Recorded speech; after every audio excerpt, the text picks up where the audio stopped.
tiene muchas consecuencias patológicas porque es un montón de trastornos psicológicos los que están afectados o tienen en su base esta ansiedad. Pero primero vamos a empezar por lo que denominan en el manual primera consecuencia. Primera consecuencia teniendo en cuenta a la ansiedad como organizadora de nuestro comportamiento general. Entonces tenemos que hablar de nuestra personalidad. Si hablamos de nuestra personalidad, tenemos que hablar de la ansiedad rasgo, para diferenciarla de lo que es ansiedad estado. Ya sabéis que cuando en psicología nos referimos a rasgos, nos referimos a algo que es constante en nosotros, una manera de comportarnos de forma constante. Eso es un rasgo. Por ejemplo, hemos estado hablando de los rasgos de Eysenck y Eysenck dice que hay tres rasgos fundamentales, que cada uno de esos rasgos después está distribuido por diferentes factores.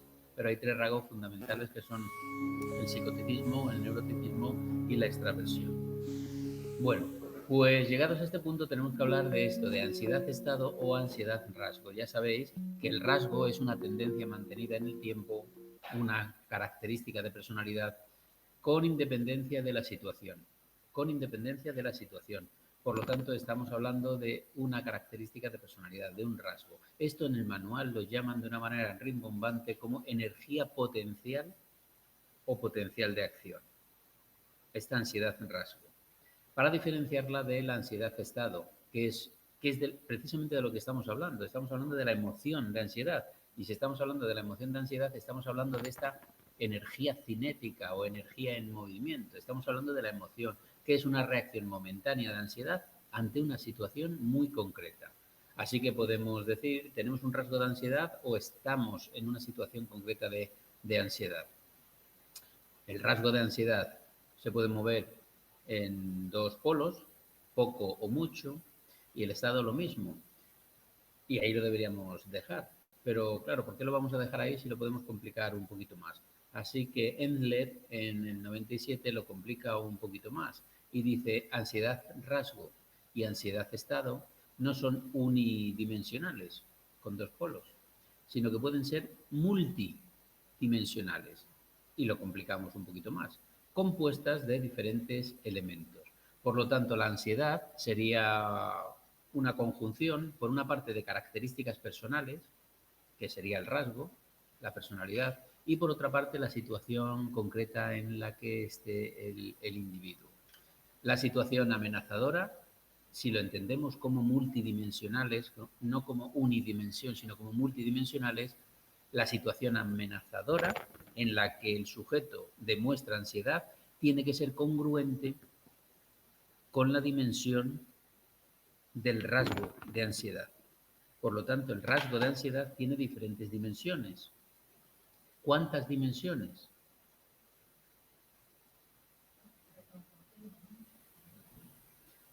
No, si fuera un continuo, si fuera unidimensional, si el rasgo fuera una sola dimensión, pues tendríamos una personalidad o poco ansiosa o muy ansiosa. En cualquier situación íbamos a reaccionar con...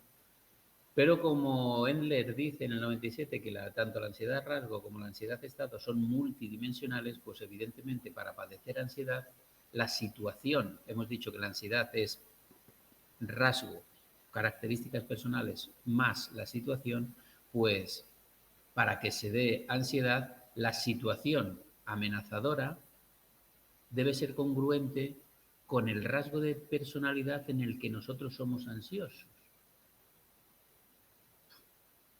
Vaya lío, ¿no? Un ejemplo, venga.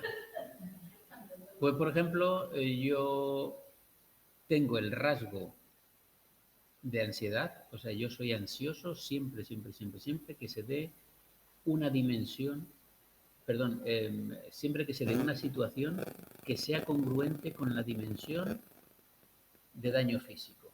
Así que yo, todo lo que tiene que ver con que me saquen sangre, con que me hagan una prueba médica, con ir a un centro hospitalario, con que me quiten una escayola, en todas las situaciones esas yo me desmayo.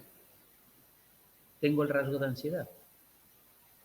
Necesitamos la situación, pero necesitamos que esa situación sea congruente con una de las dimensiones del rasgo ansiedad. Después yo vengo aquí a clase, me pongo delante de vosotros, exposición pública por arriba y por abajo, y ahí no.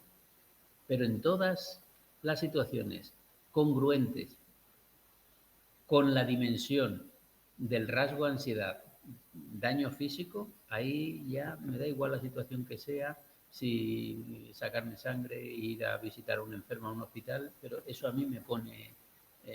así que debemos hablar de cuántas dimensiones tiene el estado y cuántas dimensiones tiene el rasgo.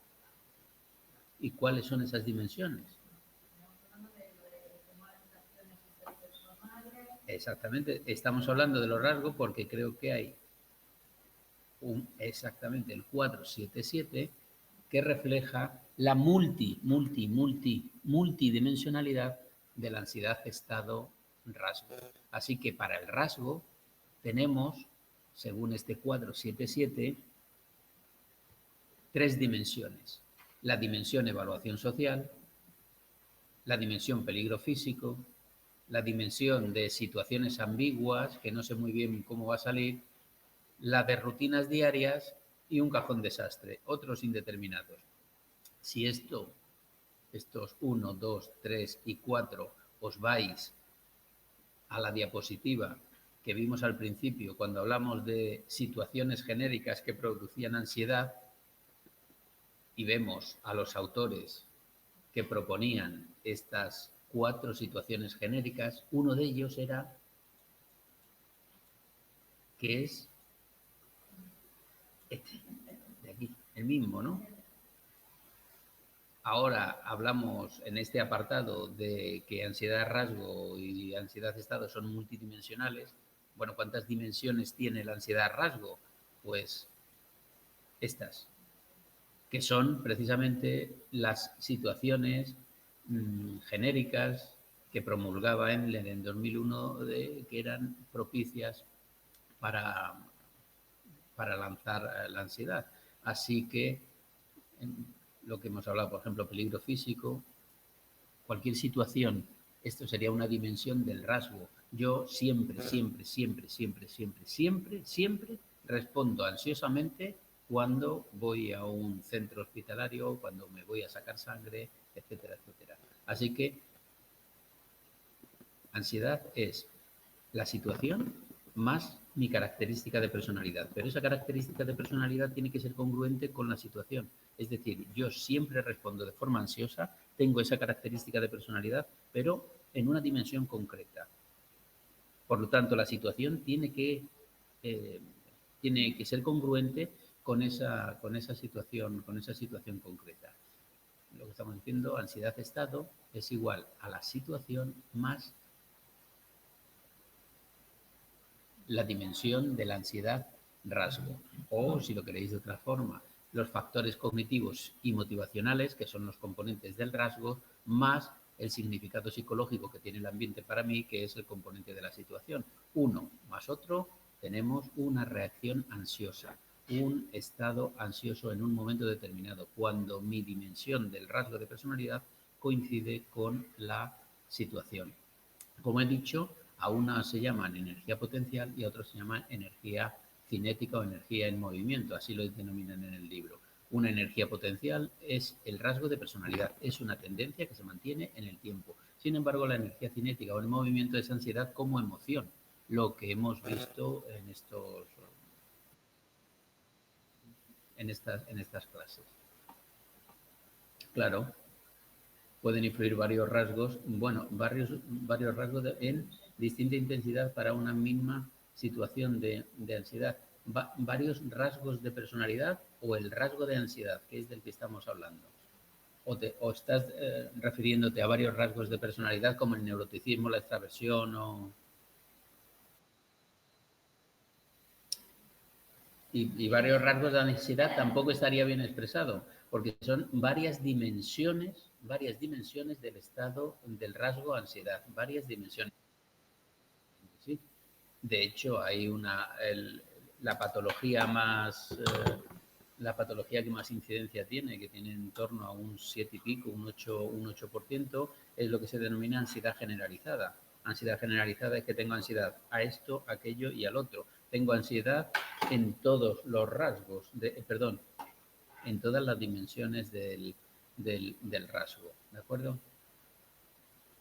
En cuanto a una segunda consecuencia, vamos a tener en cuenta los factores que afectan al funcionamiento de este proceso. Vamos a hablar de variables que van a modular esta ansiedad. O vamos a hablar, si lo queréis, de la vulnerabilidad que tienen. ¿Por qué tenemos diferente vulnerabilidad unos u otros a padecer ansiedad? No son causas, son variables que modulan, que hacen que yo sea más vulnerable a padecer ansiedad que otras personas. ¿Qué factores nos hacen más vulnerables? Esa sería la pregunta, ¿no? ¿Qué factores nos hacen más vulnerables a la ansiedad? A unos frente a otras personas. Y en el manual hablan de estas 5 variables. El estrés patológico, la personalidad, los esquemas mentales, genética y las experiencias. ¿De acuerdo? Vamos a pasar someramente por cada uno de ellos. Y empezamos, evidentemente, otra vez con Eysen, este libro. Cuando se habla de personalidad en este libro, siempre hacen referencia a Eysen, y es por algo, ¿no? Porque Eysen es el mayor teórico que explora la personalidad. Cuando leáis psicología de la personalidad o personalidad, estudiaréis a fondo a Eysen. Y Eysen habla de esta triada, ¿no? Del neuroticismo, como he dicho muchas veces, de la extraversión y del psicoticismo, lo que se conoce con el acrónimo PEN, P-E-N. Por cierto, una pregunta de los primeros temas. A que la mente se vaya a los primeros temas. La activación fisiológica, hay 2 clases de teóricos. Unos que dicen que es unidimensional y otros que dicen que es multidimensional. Siempre que hablamos de multidimensional es para enredar mal la cosa. Lo bueno sería unidimensional y ahí nos quedamos, ¿no? Mucho, poco y punto. Una dimensión con 2 polos y ya está. Pero cuando hablamos de multidimensionalidad ya empezamos a enredar y empezamos a complicar la cosa. Así que cuando hablábamos de activación fisiológica, emoción es un proceso psicológico activador, hablábamos de activación de 2 clases de teóricos, unos que defienden la unidimensionalidad y otros que defienden la multidimensionalidad. Bueno, Eysen, ¿dónde está? Sí.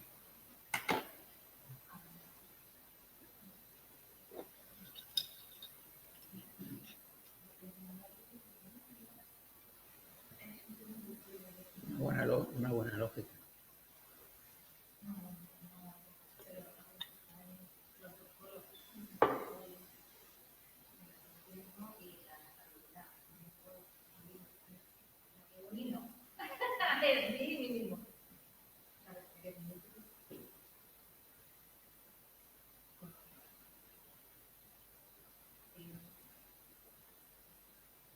Por aquí.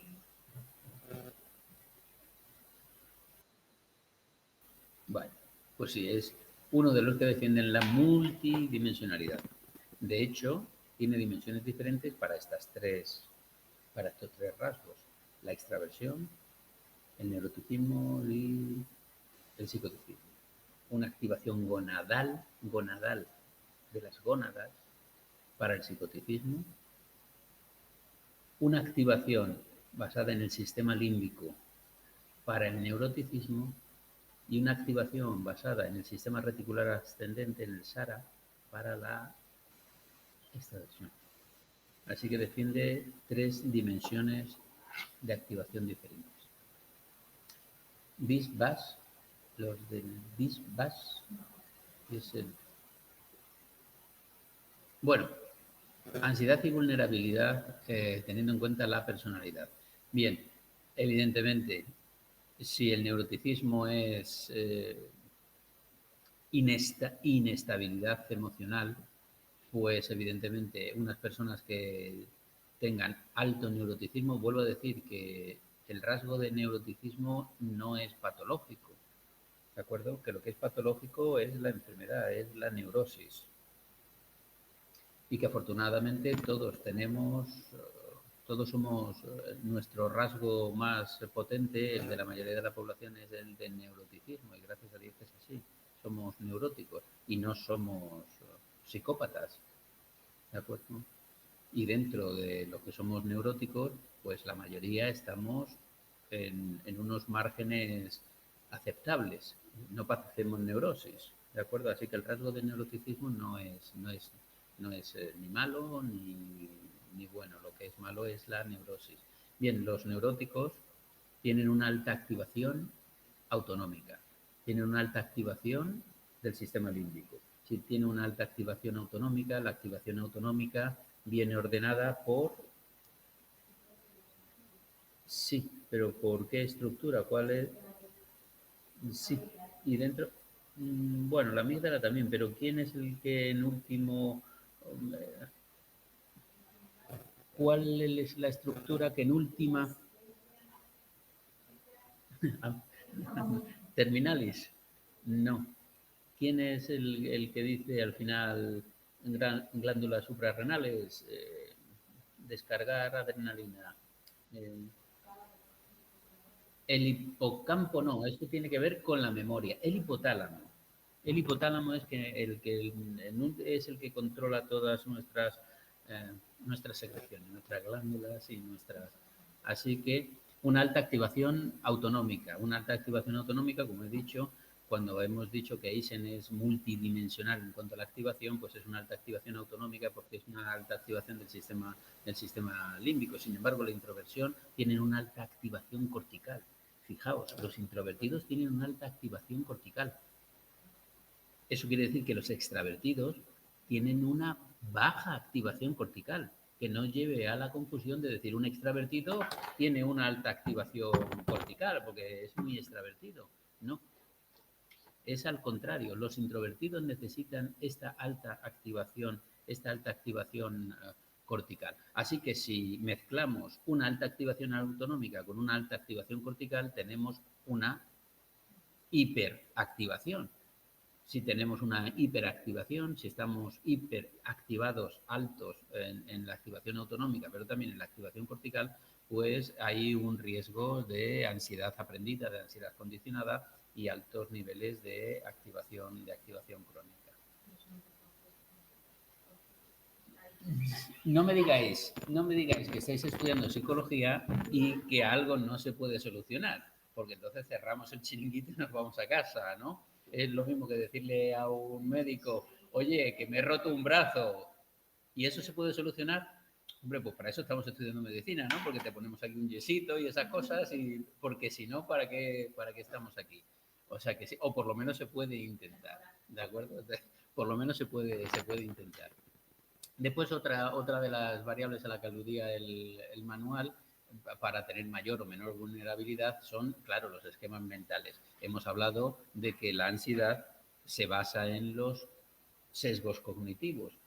Sesgos cognitivos es evidentemente que los esquemas mentales nuestros están sesgados, ¿no? Así que es un poco redundar, ¿no?, en lo que ya hemos visto. Si entendemos que un esquema mental es un cuerpo de conocimientos, claro, que interactúan con la codificación, que es la memoria, la comprensión, que es la cognición, y el recuerdo, que es sacar de la memoria, entonces decimos que es un cuerpo de conocimientos que está sesgando la atención, ya hemos dicho la hipervigilancia hacia estímulos que son aversivos, la atención, la interpretación, la película que nosotros nos montamos acerca de esos estímulos, y desde luego la memoria. Y dijimos que en atención había un sesgo en dos momentos. Primero, hipervigilante, buscando incesantemente estímulos aversivos, y una vez que encontramos esos estímulos aversivos, ya nuestra atención selectiva, ¡bum!, se centra en esos estímulos aversivos y no puede atender a otra cosa. ¿No puede atender a otra cosa o sí? Eso. A eso se llama... Bien, pero en el libro hablan de exactamente, los esfuerzos compensatorios, ¿no? Compensar. Sí que podemos atender a otras cosas, pero eso recarga nuestro sistema cognitivo y estamos, evidentemente, con lo que se denomina porque hay diferentes tipos de estrés, ¿no? Uno es el estrés cognitivo.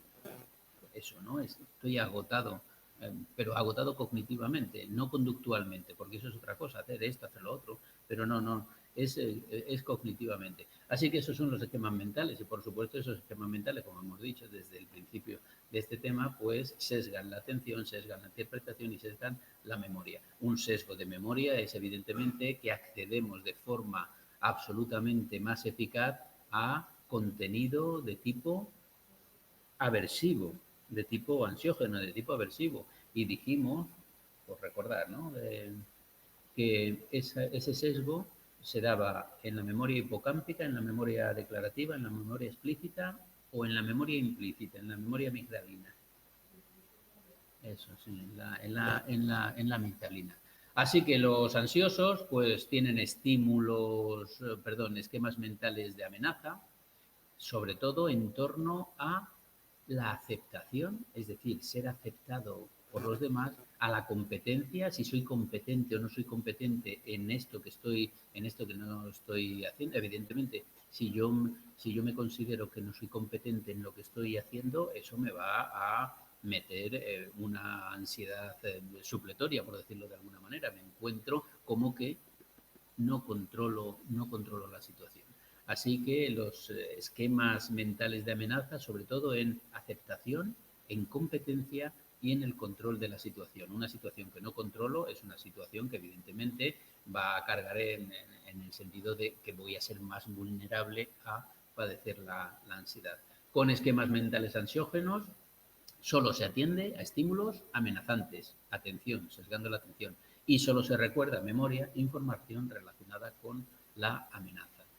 Esto ya lo hemos dicho y viene a colación muy bien en esta diapositiva, que el estado de ansiedad se debe a los sesgos cognitivos, pero los sesgos cognitivos se deben al estado de ansiedad. Es una pescadilla que se muerde la cola, o si lo queréis, una bola de nieve que cada vez se va haciendo más grande. Algo así como pensar, esta frase que la tengo entrecomillada, para que no me pase nada malo nunca, pues tengo que estar preocupándome siempre. Claro, si esto pasa cierto límite, lo que te puede llevar es a no hacer nada por miedo a confundirte. Y hay personas que no viajan, que no salen de España, porque puede pasar algo malo, claro que sí. O no salen de su ciudad dentro de España, porque puede pasar algo malo, claro que sí. O puede llegar a ser personas que no salen de casa, porque claro, les puede pasar algo malo.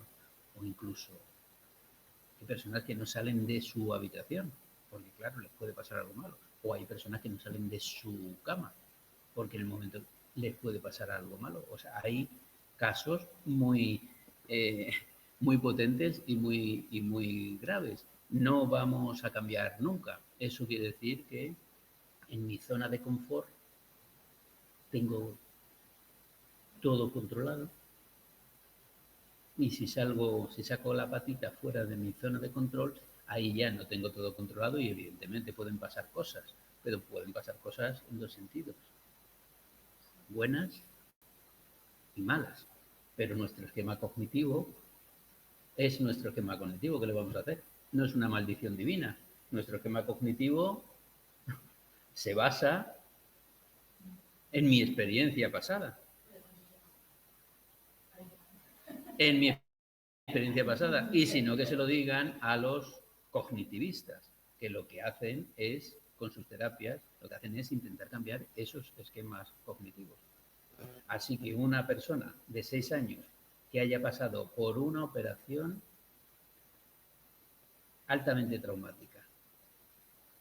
Tenía un caso de un niño que a los 2 años, no tenía 2 años, es decir, no tenía habla, no podía expresarse, pasó por una operación de fimosis, no, de algo más compleja. El niño tenía que ser dormido entero para ser operado. Tenía 1 año y medio o 2 años. Es esencial, por si tenéis niños y pasa por... Es esencial que ese niño se duerma agarrándole la mano a su papá o a su mamá. Si no se duerme agarrándole la mano a su papá o a su mamá, eso es una experiencia no traumática, sino lo siguiente. Entonces esta persona, por protocolos del hospital, el niño de año y medio, 2 años, fue arrastrado en la camilla por unos señores y señoras vestidos de verde y con gorra verde, y su papá y su mamá se quedan fuera. Y el niño se va y los papás se quedan fuera. Y el niño se va, evidentemente, eh, berreando hasta que logran dormir al niño. Pero el niño tiene que despertarse. El niño se despierta tal y como se ha dormido. Era una cosa descomunal, ¿no? Me contaba, o sea, el niño mordiendo, el niño, o sea, quita arrancando, o sea, una cosa bestial, ¿no? Bueno, pues ese trauma pasó y jajaja, jijiji, el niño no se acuerda de nada. Vale, bien. Así que el niño a los 15 años, tú le dices, ¿te acuerdas de eso? Y el niño te dice, ni idea.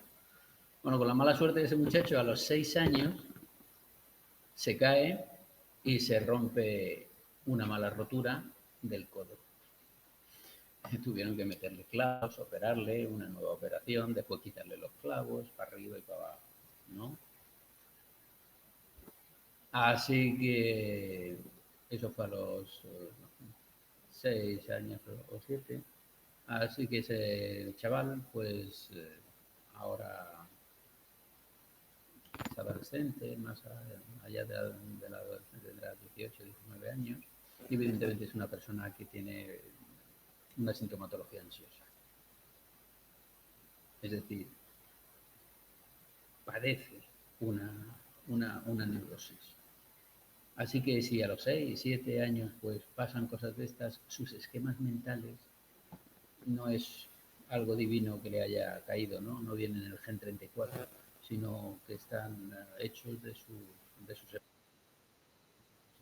así cualquier situación novedosa, cualquier situación nueva, cualquier situación que tenga, o que me tengo que presentar a un examen, que tengo que esto, es siempre negativo, negativo, negativo, o sea, va a salir mal, va a salir mal, va a salir mal, va a salir mal, ¿no? Después, los resultados son siempre, esto es curioso, los resultados son buenos, buenos, buenos, buenos. No tiene, no, o sea, si tiramos hacia atrás, no tiene ningún fracaso, pero da lo mismo. Sigue con sus... Así que los esquemas mentales de esto, pues son esquemas mentales que tienen... Hay un libro que lo recomiendo encarecidamente, que es el de Eric Fromm, es un psicoanalista de la corriente psicoanalista, que se llama El miedo a la libertad. Porque evidentemente de eso es lo que estamos hablando, ¿no? El miedo que tenemos a la libertad. Se nos llena la boca como el valor más superior, el ser libres, la libertad, pero ojo, que ser libre es... porque libertad significa decidir. Y cuando decidimos, podemos acertar o equivocarnos. Y hay personas que no deciden, que no se salen de su zona de confort por precisamente el miedo a equivocarse.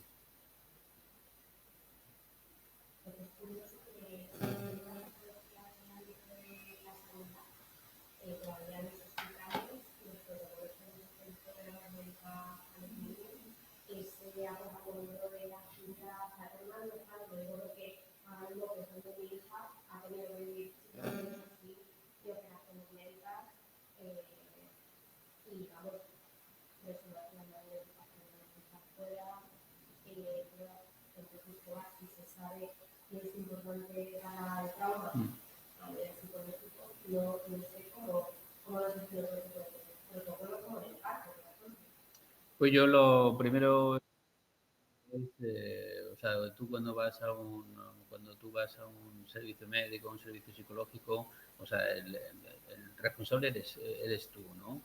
Eh, Primero, el niño se va a hacer una resonancia magnética, no, yo paso con él. Y lo único que te pueden decir es, no, no puedes pasar porque igual te quedas estéril, ¿no? Bien, bien, pues me quedo súper estéril, ¿no? No, o sea, pero yo paso con él, ¿no? Y no hay razón, o sea, no se pueden negar. El otro día que estuve dando clase en Coslada, una persona de allí de Coslada me comentó eh, estoy muy preocupada porque voy a operar a mi hijo pequeñito, ya tiene 6 o 7 años, le voy a operar de fimosis.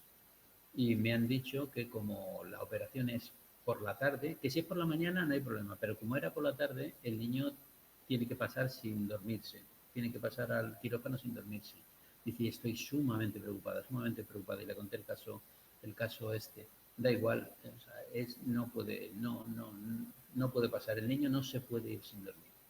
No te digo la anestesia completa, es simplemente una preanestesia, que el niño pierda la conciencia. Después ya la anestesiaréis un poco más adelante, pero el niño se tiene que ir con la tranquilidad de que le estaba cogiendo la mano su mamá y no irse con unos señores con el gorro verde y la bata verde. Y a eso hay que negarse. Hay que negarse. O sea, el niño no pasa solo. Pues no lo operamos, bueno, pues no lo operamos, ya lo operarán más adelante, ¿no? Pero es porque después, o sea, los traumas se quedan agarrados a las entrañas, sino es complicado después revertirlos. Así que las experiencias, ¿no? Las experiencias pasadas, de las que hemos estado hablando, y hay ciertas variables que van a modular estas experiencias presentes, ¿no? El ambiente, ¿no? Solemos decir que un ambiente severo, evidentemente, con un ambiente severo vamos a tener mayor vulnerabilidad a que se nos presente el estado de ansiedad. A mayor severidad, ojo, percibida, la teoría de la realidad o de la percepción que se llamaba. Me da igual que el ambiente sea realmente severo o no severo, es que yo lo interpreto como severo. Mayor severidad percibida, pues habrá mayor vulnerabilidad de que se dé el estado de ansiedad. La inminencia de la situación.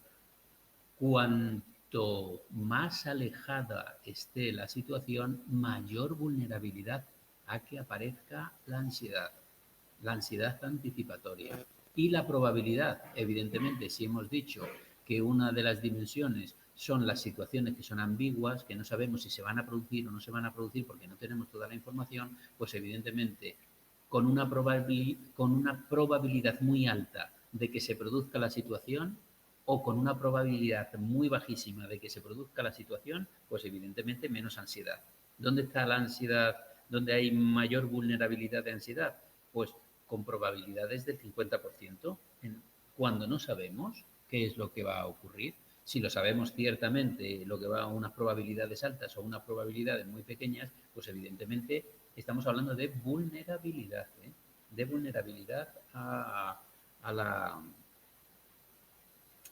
que se dé el estado de ansiedad. Más la genética.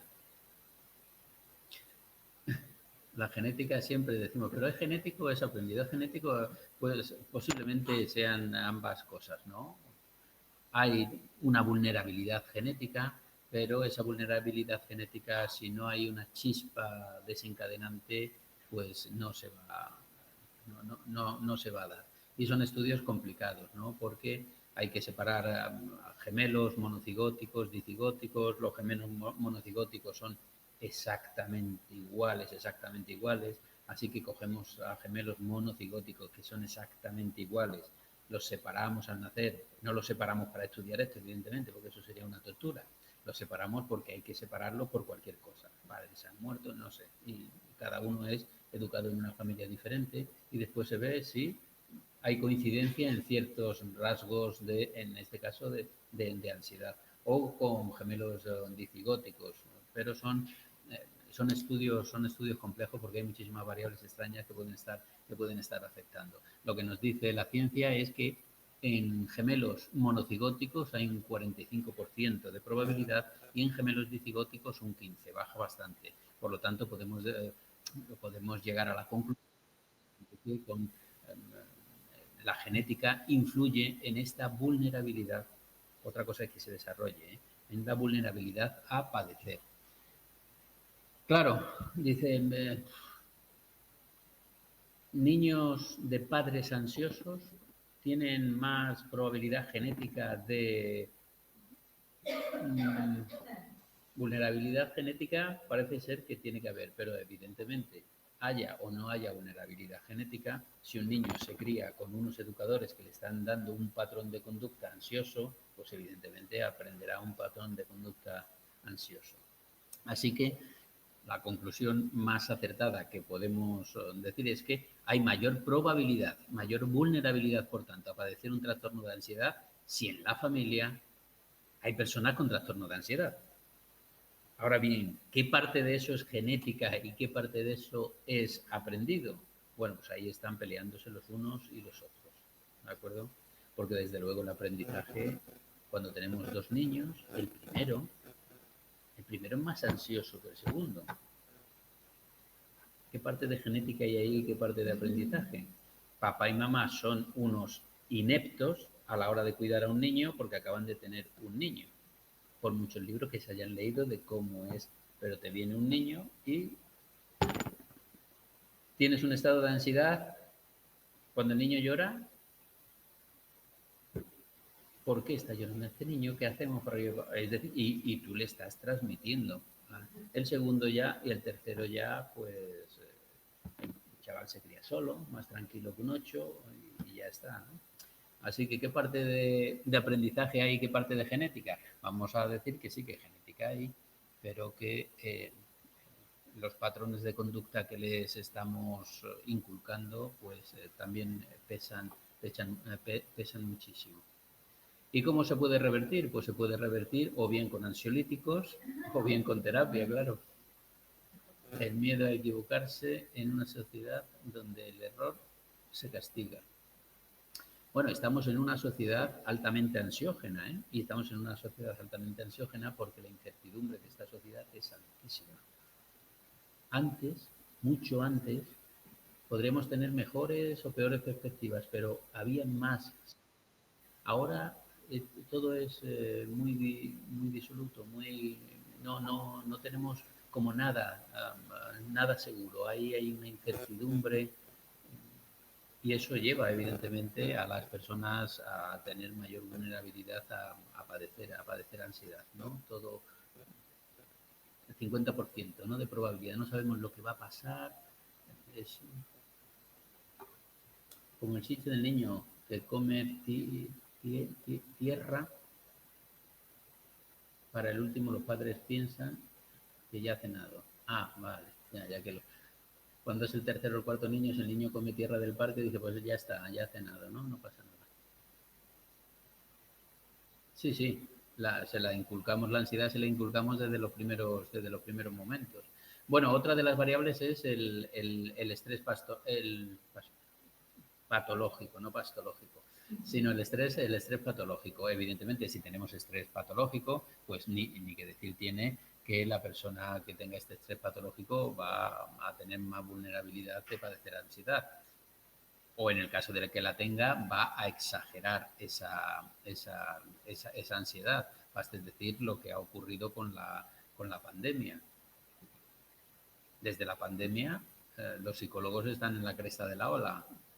Hay trabajo para cualquier psicólogo que salga, pues hay trabajo rapidísimamente. ¿Por qué? Porque se han exacerbado los trastornos que había y que incluso estaban latentes, pero ha sido un gran estrés esto de la pandemia. Lo mismo que hubiese ocurrido con el apagón. Si el apagón, en vez de durar 2 o 5 horas o las que sean, duran, no sé lo que hubiese ocurrido, ¿no?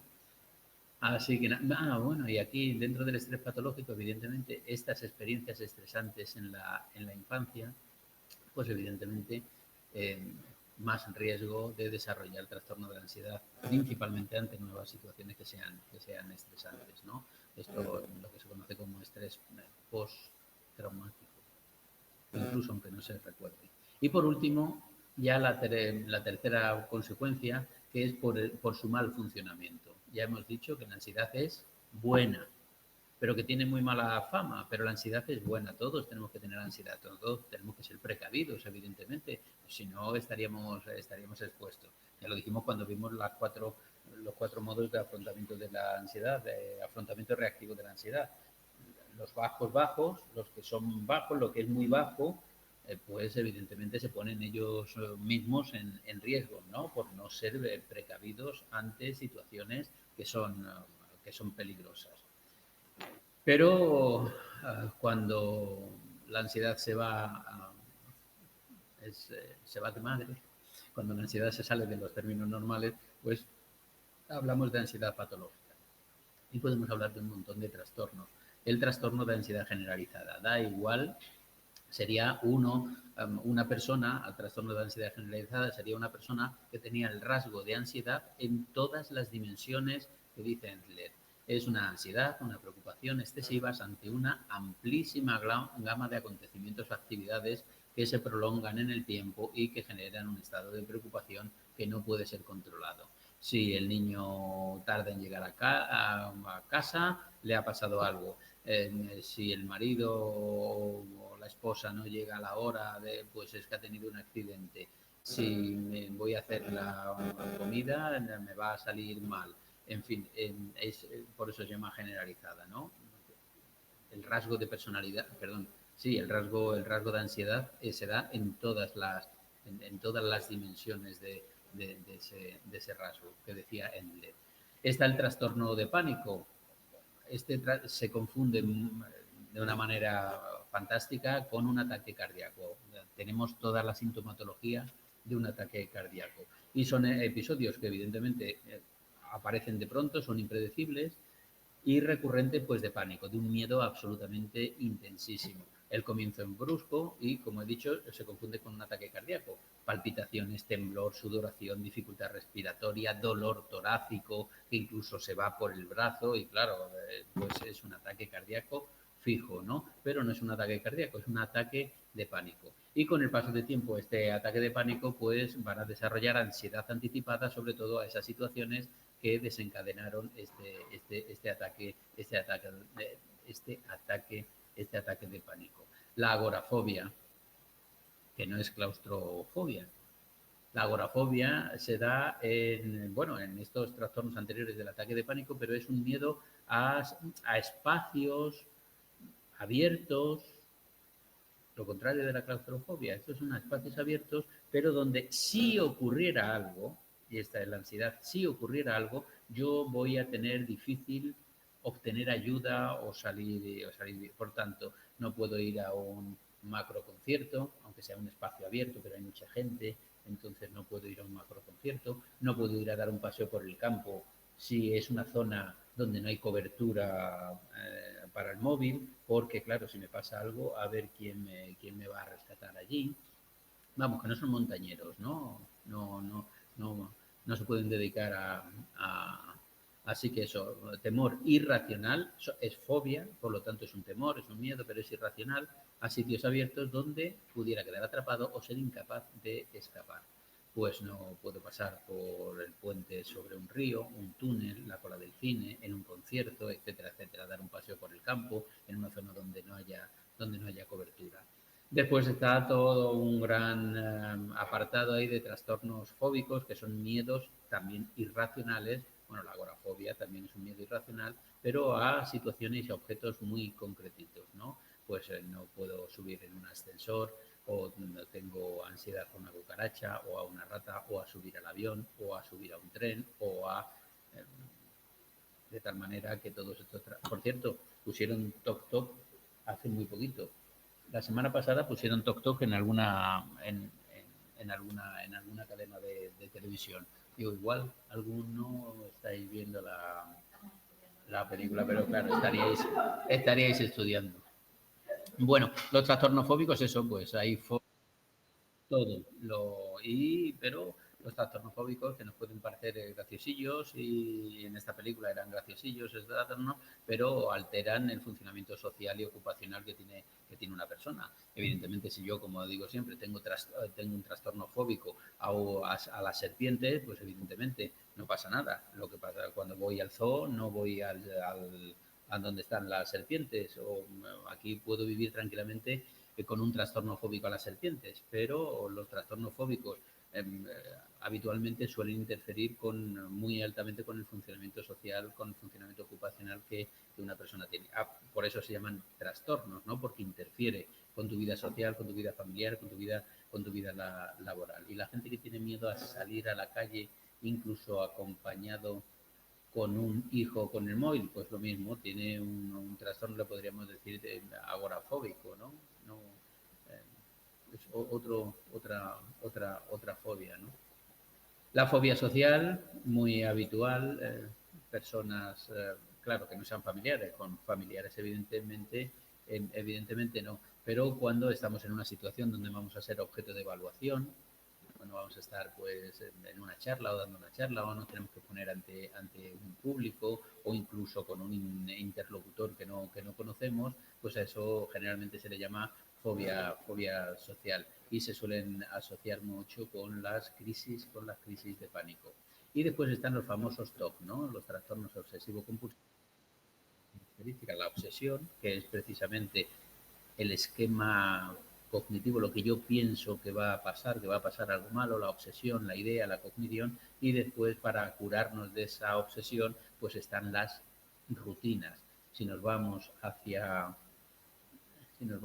diapositivas atrás, había algo que eran las rutinas. Pues cuando estamos hablando de trastornos obsesivo-compulsivos, la obsesión es la ansiedad, la obsesión es la idea en lo que va a pasar, el adelantar lo que va a pasar, y para que no pase lo que yo preveo que va a pasar, que es malo, pues ya tengo la rutina, que es la compulsión, y hago algo, me persigno o no piso las líneas o hago cualquier cosa que me salve de lo malo que me puede ocurrir a mí o a la gente que tengo alrededor, que es de mi interés. Así que es una ansiedad ante ideas obsesivas. Esta es la obsesión, las ideas, que son aliviadas por la ejecución de un ritual, de una conducta compulsiva. Temo a ser contaminado por gérmenes, que es aliviado con el lavado repentino, pero no el lavado repentino, o sea, es... Una vez en mi trabajo había un médico que ya dio un salto cualitativo y las manos las limpiaba no con jabón ni agua, sino con agua oxigenada. O sea, se echaba agua oxigenada por todas las manos y se lavaba bien todas las manos y tenía las manos un tanto así despellejadas. O sea que la ansiedad está. De hecho, hay una tabla, la tabla 7-9, fijaos que el libro es del 2010, por lo tanto esta tabla, pero los porcentajes se siguen manteniendo. Cuando estamos hablando de ansiedad patológica, y esto está bien que lo pongamos aquí, así recordáis, estamos hablando del estilo de afrontamiento reactivo altamente ansioso, es decir, el que estaba en el cuadrante arriba a la derecha, alta vigilancia y alta evitación a la vez. De los 4 estilos de afrontamiento, ¿os acordáis que en vez de tratar de como dos dimensiones independientes lo tratábamos como, ¿sí? Pues es alta y alta. Decíamos antes que lo bajo también puede ser negativo para nosotros, pero aquí estamos hablando de lo alto. Eso es cuando estamos hablando de ansiedad patológica, estamos hablando de alta vigilancia y alta evitación, ¿de acuerdo? Y nos muestran esta tabla, fijaos, ¿dónde está la generalizada? Aquí, ¿no? Está entre un 6,4 y un 7,6%. Trastorno postraumático, pues evidentemente poquito, ¿no? La agorafobia y hay otro, y las fobias específicas, claro, las fobias específicas entre un 4 y un 7 y un 7,7, pero la horquilla más alta es la de trastorno de ansiedad generalizado, evidentemente. Y la de las fobias específicas es tan alta porque hay un montón de fobias a estímulos muy concretos.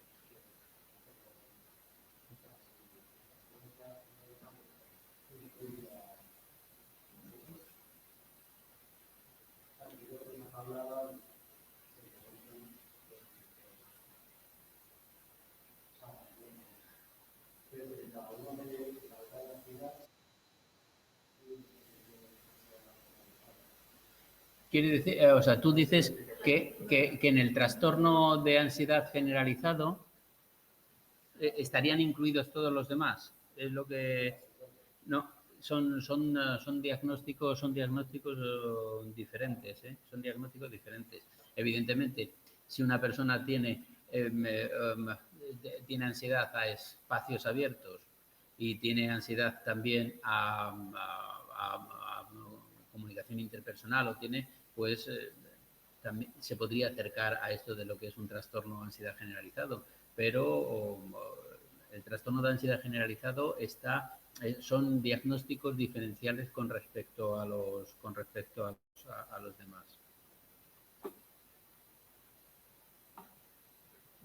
Y con esto hemos acabado todo el temario. Bueno, no con esto hemos acabado todo el temario. Queda el tema 8 y el tema 9. Pero el tema 8 y el tema 9 están grabados y ya tenéis los enlaces. Cualquier pregunta acerca de esos temas también me la podéis hacer llegar por correo electrónico, me la podéis hacer llegar como queráis o en el chat de Ágora. O padres que no llevan a su hijo al parque porque no saben cómo se va a comportar su hijo o los demás con él y prefieren quedarse en casa. Sí, me podéis poner un montón de ejemplos. No, pueden venir desde la infancia o da igual. ¿Dónde están los enlaces? Los enlaces están aquí mismo en esta clase. Si te bajas el archivo, como verás, hay un archivo que pone los enlaces para los temas 8 y 9. Bájate el archivo y ya está. Te lo puedes descargar de la carpeta arriba, vale. Ahí van. Ya hay alguien que los ha colgado. Vale. Bueno, pues lo único, os he mandado también un correo electrónico con ánimo, no, y con un enlace a preguntas. No sé si esas preguntas ya las teníais o las habéis hecho o algo por el estilo, pero son preguntas cogidas de exámenes anteriores. ¿Lo habéis visto eso? ¿Lo habéis hecho ya? Vale. Pues en ese hay un enlace y ese enlace va con preguntas y son preguntas que se pueden corregir.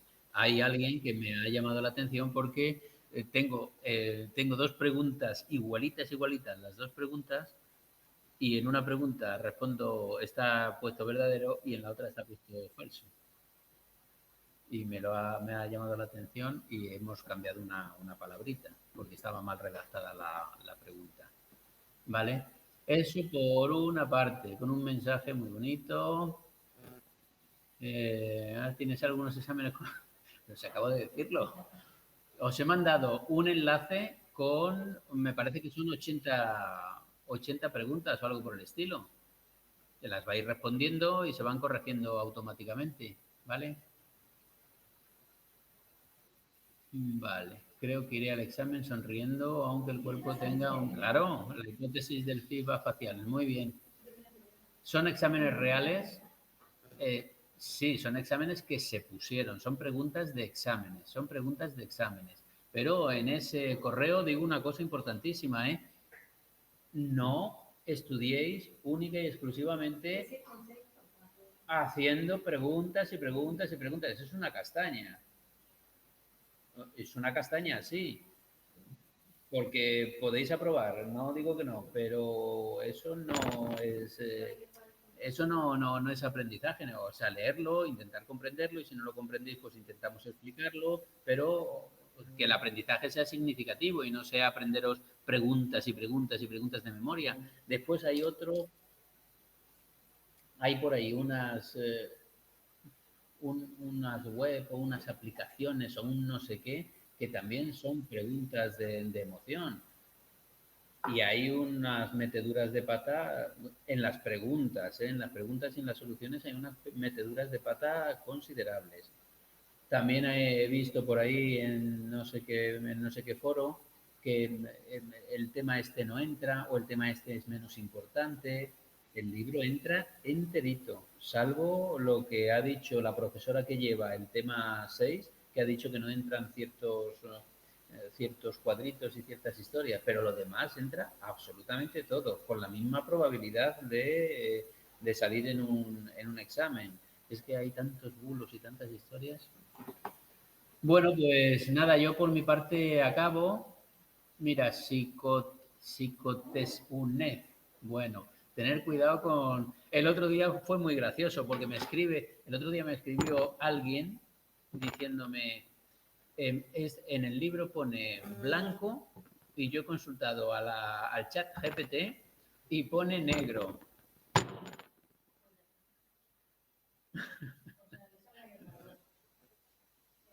Centraos en el libro, por favor, centraos en el libro, que todas estas cosas las carga el diablo. Hay que leerlas con muchísimo cuidado, todo el chat GPT y todo esto, ¿eh? De todas maneras, si habéis utilizado el chat GPT, si tú al chat GPT le preguntas, ¿hoy qué día es? Y te dice, lunes. Si tú en la siguiente le dices, pues a mí me parece que es martes, te dice, ay, perdona por el error. Muchísimas veces, ¿eh? No en esto del lunes y del martes, pero si le dices, no, pues yo opino que es esta o cosa diferente. Dice, ay, perdóname por el error, pero sí que no sé qué, no sé cuándo. O sea, tener cuidado con estas, ¿eh? Con estas cosas. Bueno, pues nada más. Ha habido cambios en el cuerpo docente estos últimos años. Hay gente que no, que sigue, y hay otras personas que han cambiado. Un par de personas sí han cambiado. Ha sido muy interesante. Vale, muy bien. Voy a irme hacia arriba a leer un poco todo esto, por si hay algo con un mensaje. Hola, Ernesto. Mil gracias por tu clase. Creo ir al examen. Sin exámenes reales, ojalá pusieras tú las preguntas del examen. Ha habido cambios.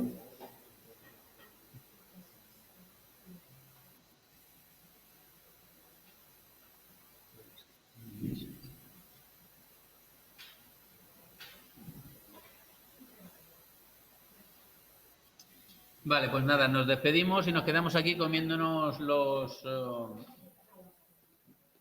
que por cierto, yo no puedo porque a lo mejor tienen avellanas, ¿sabes? Y las avellanas me hacen incluso.